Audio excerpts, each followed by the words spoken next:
ವೀಕ್ಷಕರಿಗೆಲ್ಲ ನಮಸ್ಕಾರ. ನಾವಿವತ್ತು ಸಿರಸಿ ತಾಲೂಕಿನ ಕೊಳಗಿ ಬೀಸಿನಲ್ಲಿದ್ದೇವೆ. ಈ ಕೊಳಗಿ ಬೀಸು ಎನ್ನುವುದು ಅನೇಕ ತಪಸ್ವಿಗಳು ತಪಸ್ಸನ್ನು ಆಚರಿಸಿ ಸಾಧನೆಯನ್ನು ಮಾಡಿ ಸಿದ್ಧಿಯನ್ನು ಪಡೆದಂತಹ ಕ್ಷೇತ್ರ. ಇಲ್ಲಿ ಅವಧೂತರು ತಪಸ್ಸನ್ನು ಮಾಡಿದ್ದಾರೆ. ಕುಮಟಾ ತಾಲೂಕಿನ ದೀವಿಗೆಯಲ್ಲಿರುವ ಆಶ್ರಮದ ರಾಮಾನಂದರು ಇಲ್ಲಿಯೇ ತಪಸ್ಸನ್ನು ಮಾಡಿ ಆಮೇಲೆ ಅಲ್ಲಿ ಆಶ್ರಮವನ್ನು ಸ್ಥಾಪನೆ ಮಾಡಿದವರು. ಹಾಗೆಯೇ ಭಗವಾನ್ ಶ್ರೀಧರ ಸ್ವಾಮಿಗಳು ಕೂಡ ಇಲ್ಲಿ ತಪಸ್ಸನ್ನು ಆಚರಿಸಿದ್ದಾರೆ. ಅದಕ್ಕೆ ಈ ಕ್ಷೇತ್ರಕ್ಕೆ ತನ್ನದೇ ಆದಂತಹ ಮಹತ್ವ ಪಾವಿತ್ರ್ಯ ಇದೆ. ಈ ಕೊಳಗಿ ಬೀಸಿನಲ್ಲಿ ಹನುಮಂತ ಆರಾಧ್ಯ ದೇವರು. ಇಲ್ಲಿ ಹನುಮಂತನಿಗೆ ಪ್ರತಿನಿತ್ಯ ಪೂಜೆ ಅರ್ಚನೆಗಳು ನಡೆಯುತ್ತವೆ. ಹಾಗೆಯೇ ಇಲ್ಲಿ ಅನೇಕ ಸಂಖ್ಯೆಯಲ್ಲಿ ಭಕ್ತರು ಬಂದು ತಮ್ಮ ಕಷ್ಟಗಳನ್ನು ನಿವಾರಿಸಿಕೊಳ್ಳುವಲ್ಲಿ ಬೇರೆ ಬೇರೆ ಹರಕೆಗಳನ್ನು ಹೇಳಿಕೊಳ್ತಾರೆ, ಪೂಜೆಯನ್ನು ಸಮರ್ಪಣೆ ಮಾಡ್ತಾರೆ. ಅಂತಹ ಪುಣ್ಯ ಸ್ಥಳಕ್ಕೆ ನಾವಿವತ್ತು ಬಂದಿದ್ದೇವೆ. ಈ ದೇವಸ್ಥಾನದ ಅರ್ಚಕರು ಶ್ರೀಯುತ ಕುಮಾರ್ ಭಟ್ಟಿಯವರು. ಇವರು ದೇವಸ್ಥಾನದ ಅರ್ಚಕರು ಹೌದು, ಶ್ರೇಷ್ಠ ಆಗಮ ವಿದ್ವಾಂಸರು ಹೌದು. ನಾಡಿನ ಅನೇಕ ಕಡೆಗಳಲ್ಲಿ ದೇವತಾ ಪ್ರತಿಷ್ಠೆಗಳನ್ನು ನೆರವೇರಿಸಿದವರು, ದೊಡ್ಡ ದೊಡ್ಡ ಧಾರ್ಮಿಕ ವಿನಿಯೋಗಗಳ ನೇತೃತ್ವವನ್ನು ವಹಿಸುವ ಶ್ರೇಷ್ಠ ವಿದ್ವಾಂಸರು. ಅವರಲ್ಲಿ ಇವತ್ತು ಸುಂದರಕಾಂಡದ ಬಗೆಗೆ, ರಾಮಾಯಣದಲ್ಲಿ ಬರುವಂತಹ ಒಂದು ಕಾಂಡ ಸುಂದರಕಾಂಡ, ಹನುಮಂತನ ಮಹಿಮೆಯನ್ನು ಸಾದರಪಡಿಸುವಂತಹ ಅಧ್ಯಾಯ. ಆ ಸುಂದರಕಾಂಡದ ಪರಿಚಯ, ಆ ಸುಂದರಕಾಂಡವನ್ನು ಪಾರಾಯಣ ಮಾಡುವ ಕ್ರಮ, ಯಾರೆಲ್ಲ ಈ ಸುಂದರಕಾಂಡವನ್ನು ಪಾರಾಯಣ ಮಾಡಬಹುದು ಮತ್ತು ಯಾವ ಪ್ರತಿಫಲದ ಅಪೇಕ್ಷೆಯನ್ನು ಇಟ್ಟುಕೊಂಡು ಈ ಸುಂದರಕಾಂಡದ ಪಾರಾಯಣವನ್ನು ಮಾಡ್ತಾರೆ ಎನ್ನುವ ಎಲ್ಲ ವಿಷಯಗಳ ಕುರಿತಾಗಿ ಶ್ರೀಯುತರಿಂದ ಮಾಹಿತಿಗಳನ್ನು ಸಂಗ್ರಹಿಸೋಣ. ಬನ್ನಿ. ಮನೋಜವಂ ಮಾರುತತುಲ್ಯವೇಗಂ ಜಿತೇಂದ್ರಿಯಂ ಬುದ್ಧಿಮತಾಂ ವರಿಷ್ಠಂ ವಾತಾತ್ಮಜಂ ವಾನರಯೂತಮುಖ್ಯಂ ಶ್ರೀರಾಮದೂತಂ ಶರಣಂ ಪ್ರಪದ್ಯೆ. ಇವತ್ತು ನಾವು ವಿಶೇಷವಾಗಿ ಸುಂದರಕಾಂಡ ಎನ್ನುವ ವಿಷಯದಲ್ಲಿ ಕೆಲವು ಮಾಹಿತಿಗಳನ್ನು ಆತ್ಮೀಯರೊಡನೆ ಹಂಚಿಕೊಳ್ಳುವಂತಹ ಸಂದರ್ಭ. ಸುಂದರಕಾಂಡ ಅಂದರೆ ಏನು ಅಂದರೆ, ರಾಮಾಯಣದ ಪರಿಚಯ ಇಲ್ಲದ ಭಾರತೀಯರಿಲ್ಲ. ವಾಲ್ಮೀಕಿ ಮಹರ್ಷಿಗಳು ಈ ಒಂದು ರಾಮಾಯಣವನ್ನು 7 ಕಾಂಡಗಳಾಗಿ ಚಿತ್ರಿಸಿದರು. ಬಾಲಕಾಂಡ, ಅಯೋಧ್ಯಾಕಾಂಡ, ಅರಣ್ಯಕಾಂಡ, ಕಿಷ್ಕಿಂಧಾಕಾಂಡ, ಸುಂದರಕಾಂಡ, ಯುದ್ಧಕಾಂಡ ಮತ್ತು ಉತ್ತರಕಾಂಡ ಎನ್ನುವುದಾಗಿ ಆ 7 ಕಾಂಡಗಳಿಗೆ ಹೆಸರನ್ನಿತ್ತರು. ಸಹಜವಾಗಿಯೇ ಉಳಿದೆಲ್ಲ ಕಾಂಡಗಳು ಆ ಕಾಂಡದ ಹೆಸರು ಸೂಚಿಸುವಂತೆಯೇ ಅನ್ವರ್ಥಕವಾಗಿದೆ. ಬಾಲಕಾಂಡ ಎಂದಾಗ ರಾಮನ ಹುಟ್ಟು ಮತ್ತು ಬಾಲ್ಯ, ಅಯೋಧ್ಯಾಕಾಂಡ ಎಂದಾಗ ಸೀತಾರಾಮಚಂದ್ರರ ವಿವಾಹ ಹಾಗೂ ಅಯೋಧ್ಯೆಯಲ್ಲಿ ಸೀತಾರಾಮಚಂದ್ರರು ವನವಾಸಕ್ಕೆ ತೆರಳುವವರೆಗೆ ಉಳಿದಂತಹ ಭಾಗವನ್ನು ಅಯೋಧ್ಯಾಕಾಂಡ ಎನ್ನುವುದಾಗಿ ಚಿತ್ರಿಸಿದರು. ಅಲ್ಲಿಂದ ಮುಂದೆ ಅರಣ್ಯಕಾಂಡ, ವನವಾಸಕ್ಕೆ ಹೊರಟಂತಹ ಸೀತಾರಾಮ ಲಕ್ಷ್ಮಣರು ಅರಣ್ಯದಲ್ಲಿ ಹೇಗೆ ಉಳಿದರು ಎನ್ನುವ ವಿಷಯವನ್ನು ಚಿತ್ರಿಸುವಂತಹದ್ದು ಅರಣ್ಯಕಾಂಡ. ಅದಾದ ನಂತರದಲ್ಲಿ ಸೀತೆಯನ್ನು ಕಳ್ಕೊಂಡ ನಂತರದಲ್ಲಿ ಅವರು ಸೀತೆಯನ್ನು ಅರಸ್ತಾ ದಕ್ಷಿಣ ಭಾರತಕ್ಕೆ ಬರುತ್ತಾರೆ. ಕಿಷ್ಕಿಂಧೆಯಲ್ಲಿ ಒಂದು ಮಳೆಗಾಲವನ್ನು ಕಳೆಯುತ್ತಾರೆ. ಸುಗ್ರೀವ ಸಖ್ಯ ಹಾಗೂ ವಾಲಿಯ ವಧೆಯ ಪ್ರಕರಣ ಇದೆಲ್ಲ ಕಿಷ್ಕಿಂಧಾಕಾಂಡದಲ್ಲಿ ಬರುವಂತಹದ್ದು. ಸೀತಾರಾಮಚಂದ್ರರು ಲಕ್ಷ್ಮಣ ಮತ್ತು ರಾಮರು, ಸೀತೆ ಅಲ್ಲ, ಲಕ್ಷ್ಮಣ ಮತ್ತು ರಾಮ ಇವರು ಕಿಷ್ಕಿಂಧೆಯಲ್ಲಿ 1 ವರ್ಷಗಳ ಕಾಲ ಉಳಿದಂತಹ ಭಾಗವನ್ನು ಕಿಷ್ಕಿಂಧಾಕಾಂಡ ಅಂತ ಗುರುತಿಸಿದರು. ಅದಕ್ಕೂ ಮುಂದಿನ ಭಾಗವೇ ಸುಂದರಕಾಂಡ. ಈ ಸುಂದರಕಾಂಡದ ಪ್ರಸಂಗ ಹೇಗೆ ನಿರ್ಮಾಣವಾಗುತ್ತದೆ ಅಂತಂದರೆ, ಸೀತೆಯನ್ನು ಕಳೆದುಕೊಂಡ ನಂತರದಲ್ಲಿ ಸುಗ್ರೀವನಿಂದ ಪ್ರೇರೇಪಿತರಾದಂತಹ ವಾನರ ಸೈನ್ಯ ಭಾರತದ ಎಲ್ಲ ಕಡೆಗೆ ಸೀತಾನ್ವೇಷಣೆಗಾಗಿ ತೆರಳುತ್ತಾರೆ. ಒಂದಷ್ಟು ಜನ ಮುಖ್ಯಸ್ಥರನ್ನು ಒಂದೊಂದು ವಿಭಾಗಕ್ಕೆ ನೇಮಿಸ್ತಾರೆ. ಅವರು ಆಯಾ ಪಶ್ಚಿಮ ಸಮುದ್ರ, ಉತ್ತರದಲ್ಲಿ ಹಿಮಾಲಯದವರೆಗೆ ಈ ಕಡೆಯಲ್ಲಿ ಪೂರ್ವ ಸಮುದ್ರದ ಪರ್ಯಂತರವಾಗಿ ಹೀಗೆಲ್ಲ ಹೋಗಬೇಕು ಎನ್ನುವ ತೀರ್ಮಾನವನ್ನು ಮಾಡಿರ್ತಾರೆ. ಅದೇ ಪ್ರಕಾರವಾಗಿ ಜಾಂಬವಂತ ಹಾಗೂ ಅಂಗದ, ಹನುಮಂತ ಇತ್ಯಾದಿಗಳ 8 ಜನ ಮುಖ್ಯಸ್ಥರನ್ನ ಒಳಗೊಂಡಂತಹ ಒಂದು ತಂಡ ದಕ್ಷಿಣದ ಭಾಗವನ್ನು ಅನ್ವೇಷಣೆ ಮಾಡ್ತಾ ಮಾಡ್ತಾ ದಕ್ಷಿಣದ ಸಮುದ್ರ ತೀರಕ್ಕೆ ಬರ್ತಾರೆ. ದಕ್ಷಿಣ ಸಮುದ್ರ ತೀರಕ್ಕೆ ಬಂದು ಸೇರಿಕೊಳ್ಳುತ್ತಾರೆ. ಅಲ್ಲಿಯವರೆಗೂ ಸೀತೆಯ ಸುಳಿವು ಕಾಣುವುದಿಲ್ಲ. ಇನ್ನೇನು ನಾವು ಸಮುದ್ರ ತೀರದಲ್ಲಿಯೇ ನಿರಸನವನ್ನು ಮಾಡಿ ಇಲ್ಲಿಯೇ ತಮ್ಮ ಪ್ರಾಣವನ್ನು ಬಿಡುವುದು ಎನ್ನುವ ಸಂಕಲ್ಪವನ್ನು ಮಾಡಿದವರೆಗಿನ ಭಾಗ ಅದು ಕಿಷ್ಕಿಂಧಾಕಾಂಡವಾಗಿದ್ದಿರ್ತದೆ. ಅಲ್ಲಿಯೇ ಸಂಪಾತಿಯಿಂದ ತಿಳಿಯುತ್ತಾರೆ ದಕ್ಷಿಣದ ಲಂಕೆಯಲ್ಲಿ ಸೀತೆ ಇದ್ದಾಳೆ ಎನ್ನುವ ವರ್ತಮಾನವನ್ನು ತಿಳಿದಂತಹ ಜಾಂಬವಂತ, ಹನುಮಂತ ಮೊದಲಾದವರು ಚಿಂತಾಕ್ರಾಂತರಾಗಿ ಸಮುದ್ರ ತೀರದಲ್ಲಿ ಕುಳಿತಿರುವಂತಹ ಸಂದರ್ಭದಲ್ಲಿ ಜಾಂಬವತಾದಿಗಳು ಹನುಮಂತನನ್ನು ಪ್ರೇರೇಪಿಸ್ತಾರೆ.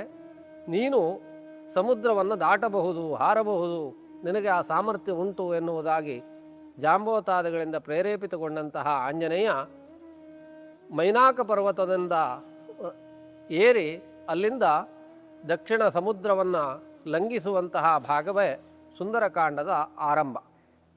ಇದು ಹೆಸರೇ ಸೂಚಿಸುವಂತೆ ರಾಮಾಯಣದಲ್ಲಿ ಅತ್ಯಂತ ಸುಂದರ ಸನ್ನಿವೇಶವನ್ನೆಲ್ಲ ವರ್ಣಿಸ್ತದೆ.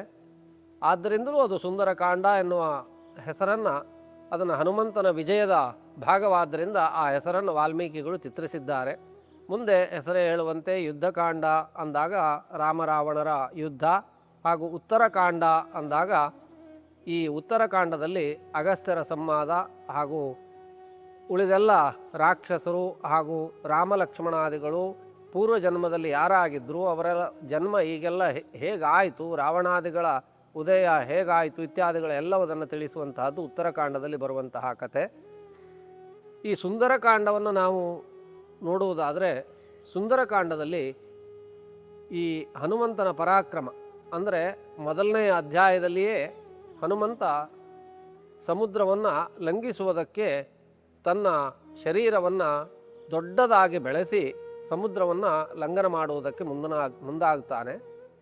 ಅವ ಸಮುದ್ರವನ್ನು ಹಾರುವಾಗ ಇಷ್ಟದೇವತೆಯಾದಂತಹ ಸೂರ್ಯನನ್ನು ಹಾಗೂ ಎಲ್ಲ ತನ್ನ ಹಿರಿಯರನ್ನು ಸ್ಮರಿಸಿಕೊಳ್ತಾನೆ.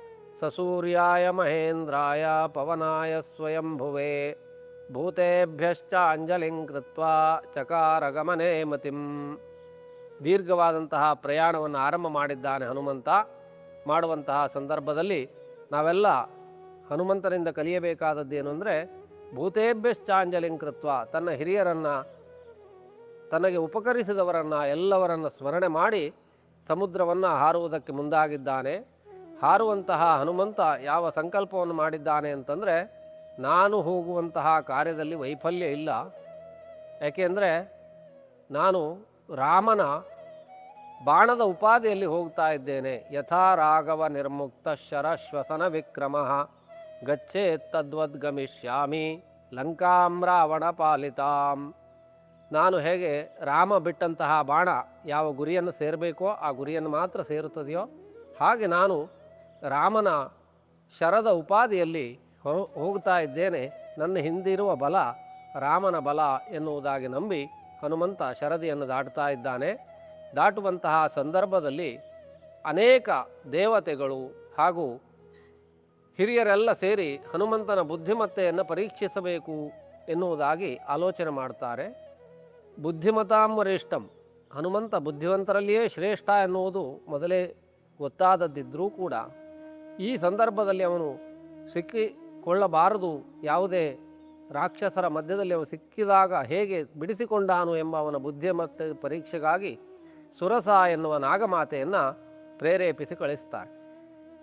ಆ ಸುರಸೆ ಆದರೂ ತಾನು ದೊಡ್ಡದಾದಂತಹ ಬಾಯನ್ನು ಕಳೆದು ಹೇಳ್ತಾಳೆ, ಈ ದಾರಿಯಲ್ಲಿ ಹೋಗುವವರೆಲ್ಲ ನನಗೆ ಆಹಾರವಾಗಿ ಸಿಗುವಂತಹದ್ದು ಎನ್ನುವುದಾಗಿ ಬ್ರಹ್ಮದೇವರ ವರ ಇದೆ. ಆದ್ದರಿಂದ ನಾನು ನಿನ್ನನ್ನು ಆಹಾರವಾಗಿ ಸ್ವೀಕರಿಸ್ತೇನೆ, ನನ್ನ ಬಾಯಿ ಒಳಗೆ ನೀನು ಹೋಗಬೇಕು ಎನ್ನುವುದಾಗಿ ಹನುಮಂತನಿಗೆ ಹೇಳ್ತಾಳೆ. ಹನುಮಂತ ಹೇಳ್ತಾನೆ, ನಾನು ರಾಮಕಾರ್ಯಕ್ಕಾಗಿ ಹೊರಟಿದ್ದೇನೆ, ರಾಮಕಾರ್ಯವನ್ನು ಮಾಡಿ ಬಂದು ಪುನಃ ನಿನ್ನನ್ನು ನಾನು ನಿನಗೆ ಆಹಾರವಾಗಿ ಸೇರ್ತೇನೆ ಎನ್ನುವುದಾಗಿ ಹೇಳ್ತಾ ಇರುವಂತಹ ಸಂದರ್ಭದಲ್ಲಿ ಸುರಸೆ ಅದನ್ನು ಒಪ್ಪುವುದಿಲ್ಲ. ಇಲ್ಲ, ಈಗಲೇ ಆಗಬೇಕು ಎನ್ನುವ ಹಠವನ್ನು ಹಿಡಿಯುತ್ತಾಳೆ. ಹಾಗೆ ಇರುವಂತಹ ಸಂದರ್ಭದಲ್ಲಿ ಅವಳು ಬಾಯನ್ನು ಕಳೆದಷ್ಟು ಹನುಮಂತ ಕಾಯವನ್ನು ಅಂದರೆ ಶರೀರವನ್ನು ದೊಡ್ಡದಾಗಿ ಮಾಡ್ತಾಳೆ. ದೊಡ್ಡದಾಗಿ ಮಾಡಿದಂತಹ ಸಂದರ್ಭದಲ್ಲಿ ಅವಳು ಮತ್ತೂ ಬಾಯನ್ನು ಕಳೆಯುತ್ತಾಳೆ. ಹೀಗೆ ಶತಯೋಜನ ವಿಸ್ತೀರ್ಣಂ, ದೊಡ್ಡ 100 ಯೋಜನ ಪರ್ಯಂತರವಾಗಿ ಅವಳು ತನ್ನ ಬಾಯನ್ನು ಕಳೆದಳು ಎನ್ನುವುದಾಗಿ ವಾಲ್ಮೀಕಿ ಮಹರ್ಷಿಗಳದನ್ನು ಚಿತ್ರಿಸ್ತಾರೆ. ಆಗ ಬುದ್ಧಿವಂತನಾದಂತಹ ಹನುಮಂತ ಬಭೂವಾಂಗುಷ್ಟ ಮಾತ್ರಕಃ, ತನ್ನ ಶರೀರವನ್ನು ಹೇಗೆ ಬೆಳೆಸಬಲ್ಲನೋ ಹಾಗೆ ಸಣ್ಣದನ್ನು ಕೂಡ ಮಾಡಿಕೊಳ್ಳಬಹುದಾದಂತಹ ಆಂಜನೇಯ ಅಂಗುಷ್ಟ ಮಾತ್ರವಾದಂತಹ ಶರೀರವನ್ನು ರಚನೆ ಮಾಡಿಕೊಂಡು ತಾನು ಸುರಸೆಯ ಬಾಯಿ ಒಳಗೆ ಹೋಗಿ ಬಾಯಿಯಿಂದ ಹೊರಗೆ ಬರ್ತಾನೆ. ಆಗ ಹೇಳ್ತಾನೆ, ಬ್ರಹ್ಮದೇವರ ವರವನ್ನು ನಾನು ಪೂರೈಸಿದ್ದೇನೆ, ನಿನ್ನ ಬಾಯಿಯ ಒಳಗಡೆಗೆ ಹೋಗಿ ಬಂದಿದ್ದೇನೆ, ಆದ್ದರಿಂದ ಮುಂದಿನ ಕಾರ್ಯಕ್ಕಾಗಿ ತೆರಳುತ್ತೇನೆ ಎನ್ನುವುದಾಗಿ ಅಲ್ಲಿಂದ ಹೊರಟಂತಹ ಆಂಜನೇಯ ಸಮುದ್ರದ ಮೇಲ್ಗಡೆಯಲ್ಲಿ ನೇರವಾಗಿ ಲಂಕೆಯತ್ತ ಹೋಗ್ತಾ ಇದ್ದಾನೆ. ಹೋಗುವಂತಹ ಸಂದರ್ಭದಲ್ಲಿ ಮತ್ತೊಮ್ಮೆ ವಿಘ್ನ ಎದುರಾಗ್ತದೆ. ಮೈನಾಕ ಎನ್ನುವ ಪರ್ವತ ಸಮುದ್ರದ ಮಧ್ಯದಿಂದ ಎದ್ದು, ಆಂಜನೇಯ, ನಾನು ಮತ್ತು ನಿನ್ನ ತಂದೆ ಸ್ನೇಹಿತರು, ಆದ್ದರಿಂದ ನೀನು ಕೆಲವು ಕಾಲ ವಿಶ್ರಮಿಸಿ ನೀನು ಹೋಗಬೇಕು ಎನ್ನುವ ವಿಜ್ಞಾಪನೆಯನ್ನು ಮೈನಾಕ ಪರ್ವತ ಮಾಡ್ತಾನೆ. ಆಗ ಮೈನಾಕ ಪರ್ವತ ಅಂತಹ ವಿಜ್ಞಾಪನೆಯನ್ನು ಮಾಡಿದಾಗ ಇದು ವಿಶ್ರಮಿಸುವ ಕಾಲವಲ್ಲ ಎನ್ನುವುದನ್ನು ತಿಳಿ ಹೇಳಿ ಹಾಗೆ ಆಂಜನೇಯ ಮುಂದೆ ನಡೆಯುತ್ತಾನೆ. ಛಾಯಾಗ್ರಹಿಯಾದಂತಹ ಸಿಂಹಿಕಾ ಎನ್ನುವ ರಾಕ್ಷಸಿಯನ್ನು ಸಂಹರಿಸಿ ಹಾಗೆ ಮುಂದುವರೆದು ಲಂಕೆಯನ್ನು ಸೇರುತ್ತಾನೆ ಆಂಜನೇಯ. ಲಂಕೆಯನ್ನು ಸೇರುವಂತಹ ಸಂದರ್ಭದಲ್ಲಿ ರಾತ್ರಿ ಆಗಿರುತ್ತದೆ. ಅಲ್ಲಿ ಲಂಕೆಯನ್ನು ಕಾಯುವಂತಹ ಆ ಇಡೀ ನಗರವನ್ನು ರಕ್ಷಣೆ ಮಾಡುವಂತಹ ಲಂಕಿಣಿ ಎನ್ನುವ ಹೆಸರಿನ ರಾಕ್ಷಸಿ ದಕ್ಷಿಣ ದ್ವಾರವನ್ನು ಕಾಯ್ತಾ ಇರುವಂತಹ ಸಂದರ್ಭ. ಅಲ್ಲಿಗೆ ಹೋಗಿ ಆಂಜನೇಯ ತನ್ನ ಮನಸ್ಸಿನಲ್ಲಿರುವಂತಹ ವಿಷಯವನ್ನು ಅವಳಿಗೆ ತಿಳಿ ಹೇಳುತ್ತಾನೆ. ನಾನು ಸೀತಾನ್ವೇಷಣೆಗಾಗಿ ಬಂದಂಥವನು, ನನಗೆ ಒಳಗೆ ಬಿಡಬೇಕು ಎನ್ನುವ ವಿಜ್ಞಾಪನೆಯನ್ನು ಮಾಡುತ್ತಾನೆ.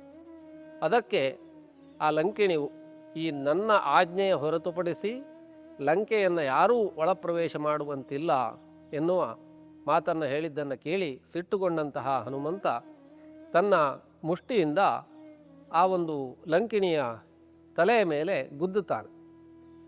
ಗುದ್ದಿದೊಡನೆಯೇ ಅವಳ ರಾಕ್ಷಸ ರೂಪ ಹೋಗಿ ಅವಳೊಂದು ದಿವ್ಯ ಸ್ತ್ರೀಯಾಗಿ ಪರಿವರ್ತನೆ ಆಗ್ತಾಳೆ. ಅವಳು ದೇವ ಶಾಪವನ್ನು ಹೊಂದಿ ರಾಕ್ಷಸ ಜನ್ಮವನ್ನು ತಳೆದಂತಹ ಒಂದು ಸ್ತ್ರೀ ಆಗಿದ್ದಳು. ಅವಳು ಹೇಳ್ತಾಳೆ, ನನಗೆ ಶಾಪ ಬಂದಾಗಲೇ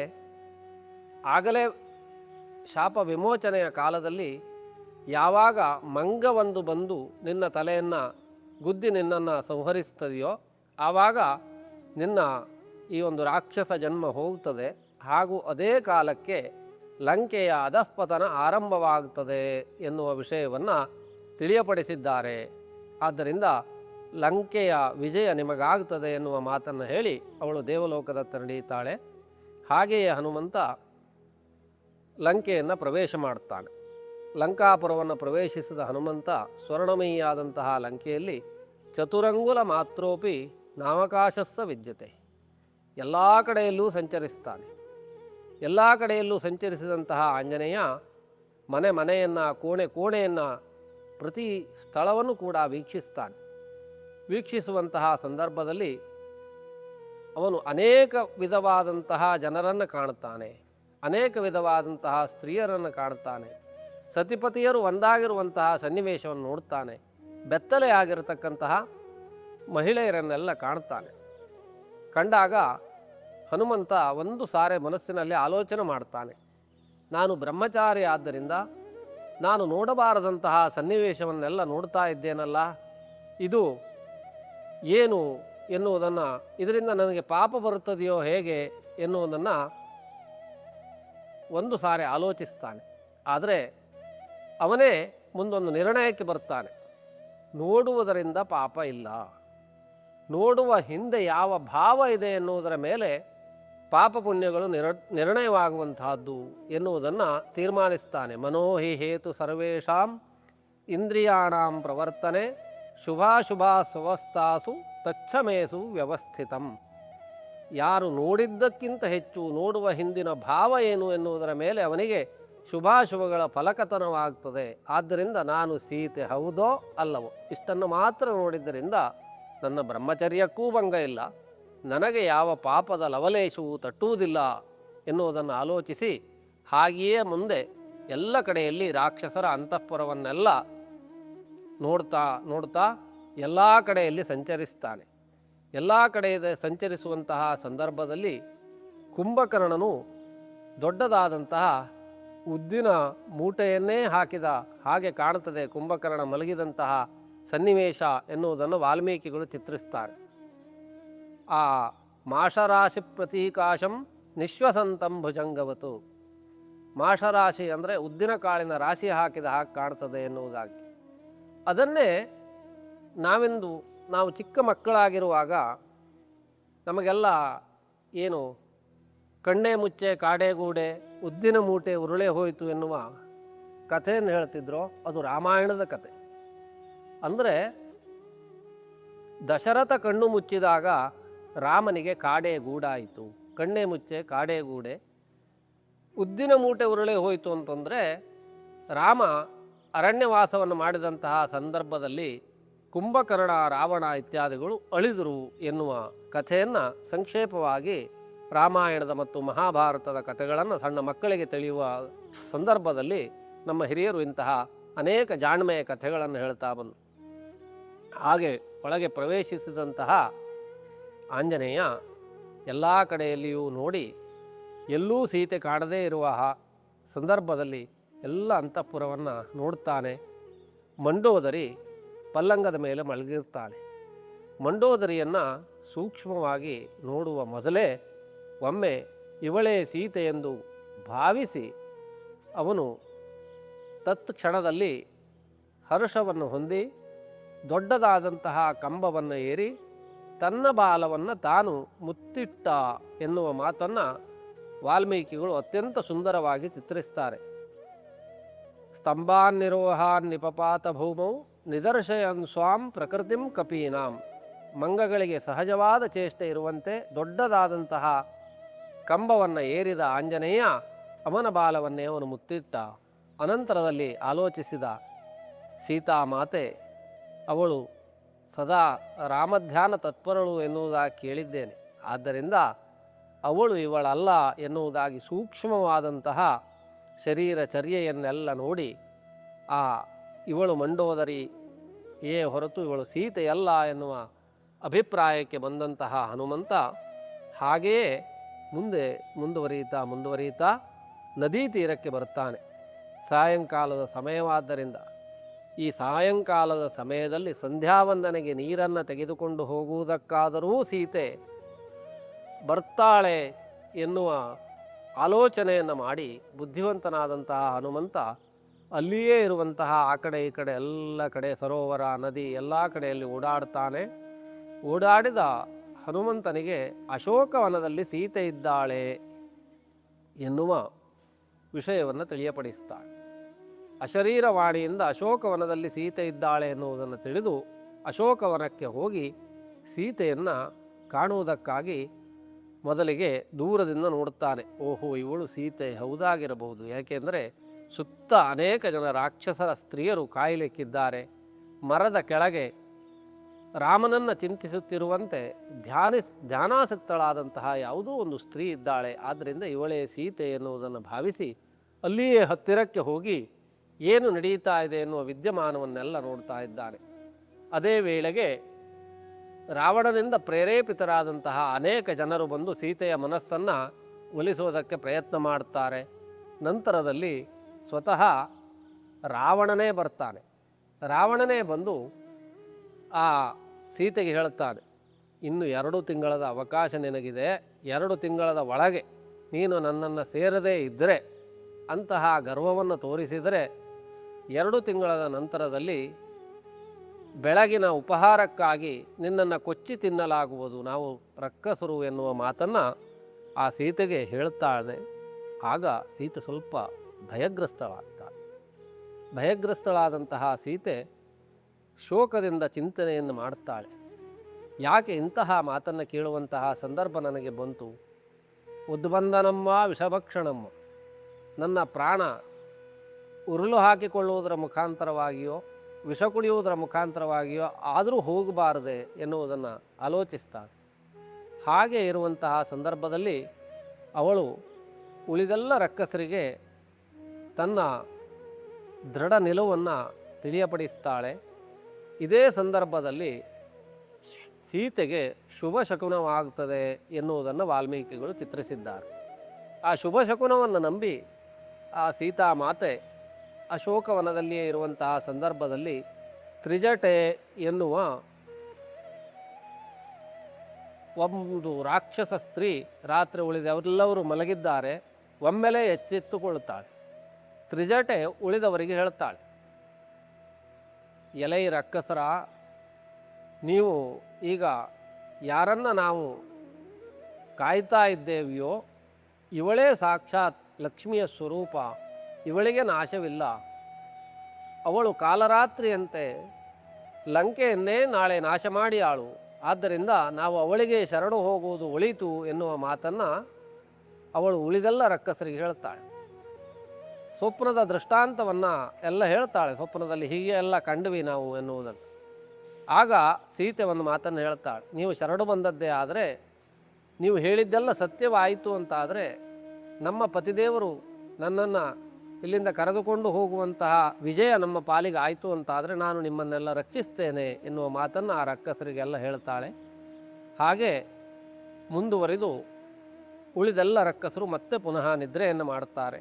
ಆ ಸನ್ನಿವೇಶಕ್ಕೆ ಆಂಜನೇಯ ಮರದ ಮೇಲಿನಿಂದ ಸಣ್ಣದಾಗಿ ತನ್ನ ಅಸ್ತಿತ್ವವನ್ನು ಸೀತೆಗೆ ತಿಳಿಯಪಡಿಸಬೇಕು ಎನ್ನುವ ಉದ್ದೇಶವನ್ನಿಟ್ಟುಕೊಂಡು ರಾಮಕಥೆಯನ್ನು ಹೇಳುವುದಕ್ಕೆ ಆರಂಭ ಮಾಡ್ತಾ. ಆ ರಾಮಕಥೆ ಹೀಗೆ ದಶರಥ ಇದ್ದ, ಅವನಿಗೆ 4 ಜನ ಮಕ್ಕಳು ಇತ್ಯಾದಿ ಆರಂಭವಾಗಿ ಎಲ್ಲ ಕಥೆಯನ್ನು ಹೇಳಿ ಒಂದಷ್ಟು ಕಥೆಯನ್ನು ಹಾಗೇ ಮುಂದುವರಿಸಿಕೊಂಡು ಬಂದು ಅರಣ್ಯಕ್ಕೆ ಸೀತೆ ಬಂದಲ್ಲಿವರೆಗಿನ ಎಲ್ಲ ಕಥೆಯನ್ನು ಹೇಳ್ತಾಳೆ. ಹಾಗೆ ಆ ಸೀತಾಮಾತೆಗೆ ಆ ಕಥೆಯನ್ನು ಕೇಳ್ತಾ ಕೇಳ್ತಾ, ನೀನು ನಮ್ಮವನೇ ಆಗಿದ್ದಿದ್ರೆ ನೀನು ನನ್ನ ಎದುರಿನಲ್ಲಿ ಕಾಣಿಸಿಕೋ ಎನ್ನುವ ಮಾತನ್ನು ಆ ಸೀತೆ ತಿಳಿಯಪಡಿಸ್ತಾಳೆ. ಅವಳ ಆಜ್ಞೆಗೆ ಒಳಪಟ್ಟು ಹನುಮಂತ ಸೀತಾಮಾತೆ ಎದುರಿನಲ್ಲಿ ಪ್ರಕಟಗೊಳ್ಳುತ್ತಾನೆ. ಆ ವೇಳೆಯಲ್ಲಿ ಸೀತೆ ಒಂದನ್ನು ಆಲೋಚಿಸ್ತಾಳೆ. ಕಲ್ಯಾಣಿ ಬತಗಾತೇಯಂ ಲೌಕಿಕಿ ಪ್ರತಿಭಾತಿಮೇ. 100 ವರ್ಷ ಬದುಕಿದರೆ ಮನುಷ್ಯ ಜೀವನದಲ್ಲಿ ಒಂದಾದರೂ ಒಳ್ಳೆಯ ಘಟನೆಯನ್ನು ಕಾಣಬಹುದು ಎನ್ನುವ ಹಿರಿಯರ ಮಾತು ಇಂದು ಸತ್ಯವಾಯಿತು. ನಾನು ಯಾವ ಕಾರಣಕ್ಕೂ ನಮ್ಮವರು ಈ ಕಡೆ ಬರುವುದಿಲ್ಲ ಎನ್ನುವುದನ್ನು ಚಿಂತಿಸುತ್ತಿರುವಂತಹ ಸಂದರ್ಭದಲ್ಲಿ ನಮ್ಮವರಿಂದ ಪ್ರೇರೇಪಿಸಲ್ಪಟ್ಟಂತಹ ಒಬ್ಬ ದೂತ ಬರ್ತಾ ಇದ್ದಾನೆ ಅಂತಾದರೆ ಇದು ಶುಭವೇ ಹೌದು ಎನ್ನುವುದಾಗಿ ಆಲೋಚಿಸಿ ಅವನ ಹತ್ರ ಕೇಳುತ್ತಾಳೆ. ವಾನರಾಣಾನ್ ನರಾಣಾಂಚ ಕಥಮಾಸೀತ್ ಸಮಾಗಮಃ. ನಾವು ಅರಣ್ಯಕ್ಕೆ ಬಂದಾಗ, ಅರಣ್ಯದಲ್ಲಿ ಇರುವಾಗ ಯಾವಾಗಲೂ ಮಂಗಕ್ಕೂ ಮತ್ತು ಮನುಷ್ಯರಿಗೂ ಸಂಪರ್ಕ ಆದದ್ದಿಲ್ಲ. ಬೇರೆ ಬೇರೆ ಋಷಿಗಳು ಬಂದಿದ್ದಾರೆ, ಬೇರೆ ಬೇರೆ ರಾಕ್ಷಸರು ಬಂದಿದ್ದಾರೆ, ಬೇರೆ ಪೌರ ಜನಪದರು ಬಂದಿದ್ದಾರೆ, ಅವರು ಯಾರೂ ಕೂಡ ಮಂಗಗಳಾಗಿರಲಿಲ್ಲ ಎನ್ನುವ ಮಾತನ್ನು ಹೇಳಿದಾಗ ಸುಗ್ರೀವದ ಸಖ್ಯದ ಕಥೆಯನ್ನು, ವಾಲಿ ಮರ್ದನವಾದದ್ದನ್ನು ಎಲ್ಲ ವಿಸ್ತಾರವಾದಂತಹ ಕಥೆಯನ್ನು ಸಂಕ್ಷೇಪದಲ್ಲಿ ಹನುಮಂತ ಸೀತಾಮಾತೆಗೆ ತಿಳಿಸ್ತಾನೆ. ಅವನಿಂದ ಪ್ರೇರೇಪಿಸಲ್ಪಟ್ಟಂತಹ ನಾನು ಬಂದ ಮಾರ್ಗವನ್ನೆಲ್ಲ ತಿಳಿಸ್ತಾನೆ. ಅಲ್ಲದೆ ರಾಮನಾಮಾಂಕಿತಂಚೇದಂ, ರಾಮನ ಹೆಸರುಳ್ಳಂತಹ ಮುದ್ರೆಯುಂಗುರವನ್ನು ಸೀತಾಮಾತೆಗೆ ವಿಶ್ವಾಸಕ್ಕಾಗಿ ಕೊಡ್ತಾನೆ.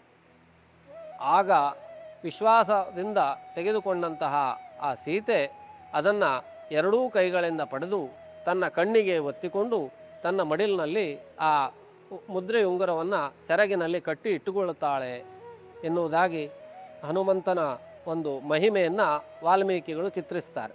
ಹಾಗೆ ಮುದ್ರೆಯುಂಗುರವನ್ನು ಪಡೆದಂತಹ ಹನುಮಂತ ಎಲ್ಲ ಕಡೆಯಲ್ಲಿ ರಾಮನಾಮವನ್ನು ವಿಸ್ತರಿಸ್ತಾ, ರಾಮನಾಮವನ್ನು ಹೇಳ್ತಾ, ತಾನು ಬಂದಂತಹ ಕೆಲಸದ ಮಧ್ಯದಲ್ಲಿ ಸೀತಾಮಾತೆಯಿಂದ ಬೀಳ್ಕೊಟ್ಟರೂ ಕೂಡ ಅವನು ರಾವಣನಿಗೆ ಒಂದು ಬುದ್ಧಿಮಾತನ್ನು ಹೇಳಿ ಹೋಗಬೇಕು ಎನ್ನುವ ಉದ್ದೇಶವನ್ನು ಇಟ್ಟುಕೊಂಡು ಪ್ರಮದಾವಂಜನ ಪ್ರಮದಾವನ ಎನ್ನುವ ವನವನ್ನು ಭಂಜನ ಮಾಡ್ತಾನೆ.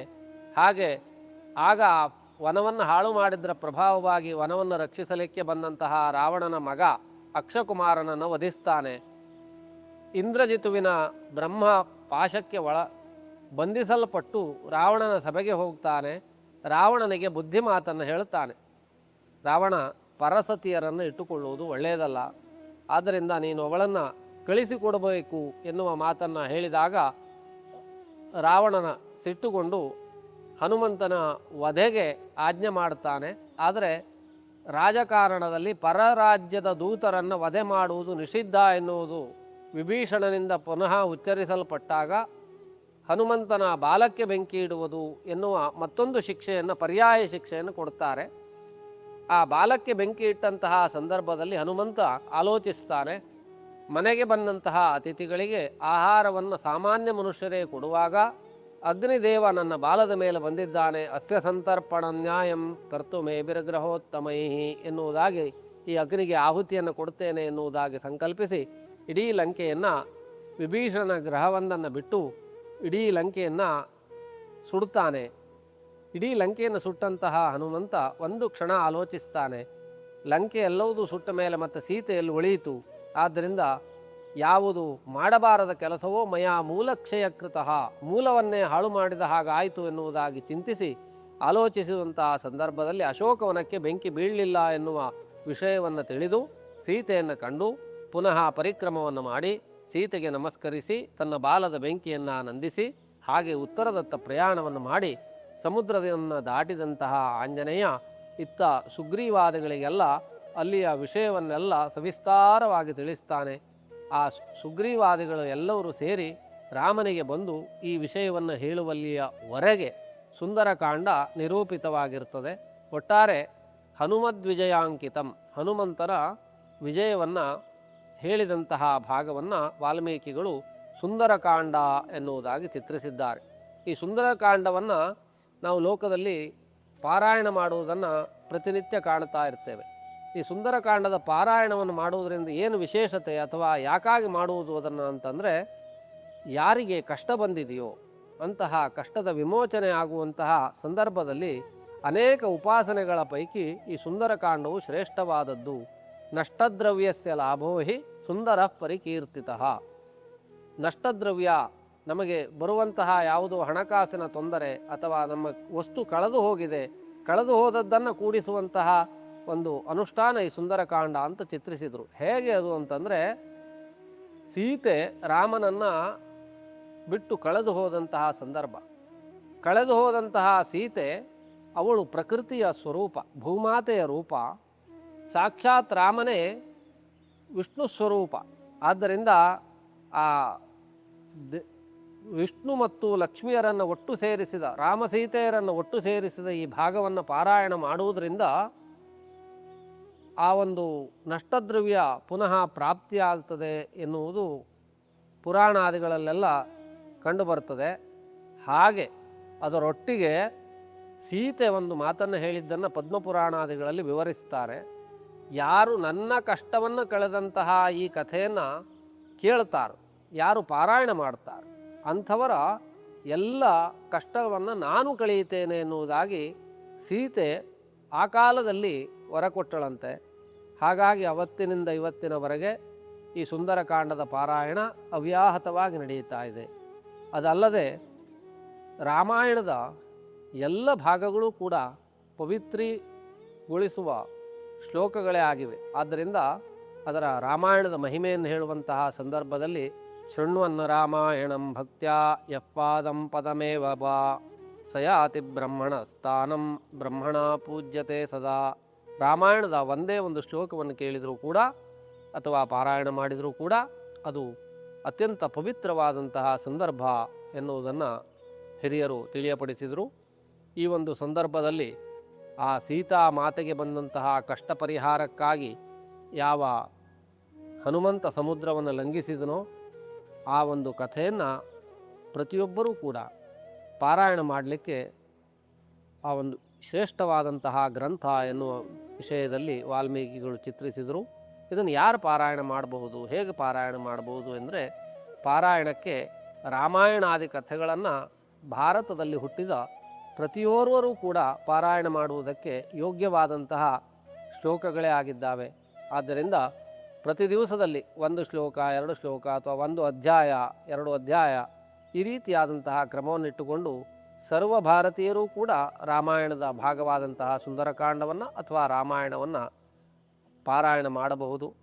ಆ ಪಾರಾಯಣ ವಿಶಿಷ್ಟವಾದಂತಹ ಕಾಮನೆಯನ್ನು ಇಟ್ಟುಕೊಂಡು ಅಥವಾ ಒಂದು ಉದ್ದೇಶವನ್ನು ಇಟ್ಟುಕೊಂಡು ಮಾಡುವಾಗ ಗುರುಮುಖವಾದಂತಹ ಉಪದೇಶವನ್ನು ಪಡೆದು ಪೂರ್ವೋತ್ತರಾಂಗವನ್ನು ಪಠಿಸಿ ಪಾರಾಯಣ ಮಾಡುವಂತಹದ್ದು. ಕೇವಲ ರಾಮನ ಪ್ರೀತಿಗಾಗಿ ಹನುಮಂತನ ಪ್ರೀತಿಗಾಗಿ ಮಾಡುವಂತಹ ಕಥಾಪಾರಾಯಣದಲ್ಲಿ ಎಲ್ಲರೂ ಪಾಲ್ಗೊಳ್ಳಬಹುದು, ಎಲ್ಲರೂ ಮಾಡಬಹುದು ಎನ್ನುವುದನ್ನು ರಾಮಾಯಣ ಗ್ರಂಥವೇ ತಿಳಿಯಪಡಿಸ್ತದೆ. ಆದ್ದರಿಂದ ಶ್ರೇಷ್ಠವಾದಂತಹ ಈ ಒಂದು ಸುಂದರಕಾಂಡದ ಪಾರಾಯಣವನ್ನು ಎಲ್ಲ ಕಡೆಯಲ್ಲಿಯೂ ಭಾರತದ ತುಂಬೆಲ್ಲ ಪಾರಾಯಣವನ್ನು ಮಾಡ್ತಾ ಇದ್ದಾರೆ. ಅಲ್ಲದೆ ಇದನ್ನು ಶನಿವಾರ ದಿವಸಗಳಲ್ಲಿ ಹನುಮಂತನ ದರ್ಶನ ಮಾಡುವಂತಹದ್ದು ಏಕೆ ಎನ್ನುವ ಇವತ್ತಿನ ದಿವಸ ಕೂಡ ಶನಿವಾರವೇ ಆಗಿದೆ. ಶನಿವಾರ ಅಂತಂದರೆ ಗ್ರಹಗಳ ಸಂಬಂಧಿಯಾಗಿ ಒಂದೊಂದು ಗ್ರಹಗಳಿಗೆ ಒಂದೊಂದು ವಾರವನ್ನು ತಿಳಿಯಪಡಿಸಿದ್ದಾರೆ. ಶನಿಗೆ ಕಷ್ಟ ಬಂದಂತಹ ಕಾಲದಲ್ಲಿ ಹನುಮಂತ ಅವನ ಕಷ್ಟವನ್ನು ನಿವಾರಣೆ ಮಾಡಿದಂತಹ ಸಂದರ್ಭದಲ್ಲಿ ಶನಿದೇವರು ಆಂಜನೇಯನ ಭಕ್ತರಿಗೆ ಒಂದು ಮಾತನ್ನು ಹೇಳಿದ್ದಿದೆ. ಯಾವ ಸಂದರ್ಭದಲ್ಲಿ ನಿಮಗೆ ಶನಿಕಾಟ ಉಂಟಾಗಿದೆಯೋ, ಶನಿ ಗ್ರಹದ ತೊಂದರೆ ಇದೆಯೋ ಅಂತಹ ಎಲ್ಲ ಸಂದರ್ಭದಲ್ಲಿ ನೀವು ಹನುಮಂತನನ್ನು ಉಪಾಸನೆ ಮಾಡಿದರೆ ಆ ಶನಿಯ ಕಷ್ಟ ನಿವಾರಣೆ ಆಗ್ತದೆ ಎನ್ನು ಶನಿಯಿಂದ ಕೊಡಲ್ಪಟ್ಟಂತಹ ಗ್ರಹಚಾರಾದಿಗಳು ದೂರೀಕೃತವಾಗ್ತವೆ ಎನ್ನುವುದನ್ನು ತಿಳಿಯಪಡಿಸಿದ್ದರಿಂದ ವಿಶೇಷವಾಗಿ ಶನಿವಾರದ ದಿವಸಗಳಲ್ಲಿ ಆಂಜನೇಯನನ್ನು ಪೂಜಿಸುವುದು ಅಥವಾ ಶನೈಶ್ಚರನ ಒಂದು ಗ್ರಹಚಾರದ ತೊಂದರೆ ಇರುವಂಥವರು ಆ ಶನಿದೇವರ ಉಪಾಸನೆಯನ್ನು ಹನುಮಂತನ ಸನ್ನಿಧಿಯಲ್ಲಿ ಮಾಡುವುದು ಇತ್ಯಾದಿಗಳು ಭಾರತದ ತುಂಬೆಲ್ಲ ಒಂದು ಆ ಪದ್ಧತಿ ನಡೆಕೊಂಡು ಬಂದಿದೆ. ವಿಶೇಷವಾದಂತಹ ಆಂಜನೇಯನ ಸೀತಾರಾಮಚಂದ್ರರ ಅನುಗ್ರಹ ಹಾಗೂ ಗುರುಗಳ ಅವಧೂತರಂಥ ಮಹಾತ್ಮರ ತಪಸ್ಸಿನಿಂದ ಪವಿತ್ರೀಕೃತವಾದಂತಹ ಈ ಒಂದು ಕೊಳಗಿ ಬೀಸಿನ ಈ ಒಂದು ದಿವ್ಯವಾದಂತಹ ಮಂಗಲಕರ ಕ್ಷೇತ್ರದಲ್ಲಿ ನಾವೆಲ್ಲ ಇವತ್ತು ಸುಂದರಕಾಂಡ ಪಾರಾಯಣವನ್ನು ಅದರ ಮಹಿಮೆಯನ್ನು ತಿಳ್ಕೊಂಡಿದ್ದರ ಪ್ರಭಾವವಾಗಿ ಸರ್ವರಿಗೂ ಮಂಗಲವಾಗಲಿ. ಅಲ್ಲದೆ ಈ ಶ್ರೀಪ್ರಭಾ ಸ್ಟುಡಿಯೋದ ಮುಖಾಂತರವಾಗಿ ಈ ಒಂದು ಅನೇಕ ದೇವಾಲಯಗಳ ಮತ್ತು ಸನಾತನ ಧರ್ಮಿಗಳ ಒಂದು ಮಹತ್ವದ ಚಿಂತನೆಯನ್ನು ಬಿತ್ತರಿಸ್ತಾ ಇದ್ದಾರೆ.